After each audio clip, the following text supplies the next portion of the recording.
Patay ang magpinsan sa Bukay Abra sa pamamaril ng hindi pa nakikilalang sospek. Nakaalerto CJ Turida.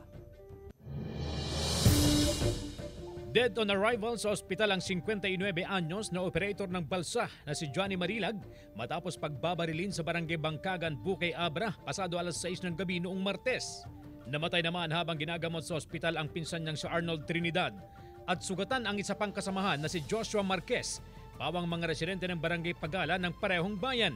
Kwento ng isa pa nilang kasama na nakaligtas sa insidente, nag-iinuman sila sa kubo sa gilid ng ilog nang lumapit ang isang lalaki at nagtanong kung pwede pang sumakay sa kanilang balsa, pero umalis din agad.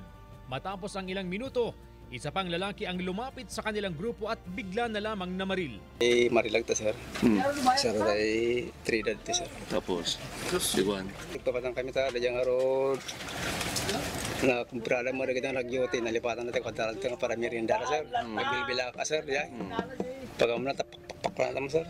Hindi raw niya namukhaan ang gunman. Sumakay umano ang gunman sa kasama niyang nakamotorsiklo sa Katumakas. Na-recover ng mga pulis sa crime scene ang 4 na basyo ng bala mula sa caliber 45 na baril. Hustisya ang sigaw ng pamilya ng mga biktima. Wala raw alam ang asawa ni Marilag na posibleng motibo sa pamamaril. Hindi ka dumakon, sir, nga magkunakitan namin, sir. Iniimbestigahan pa ng pulisya ang motibo at pagkakakilanlan ng mga sospek. CJ Torida, One North Central Luzon.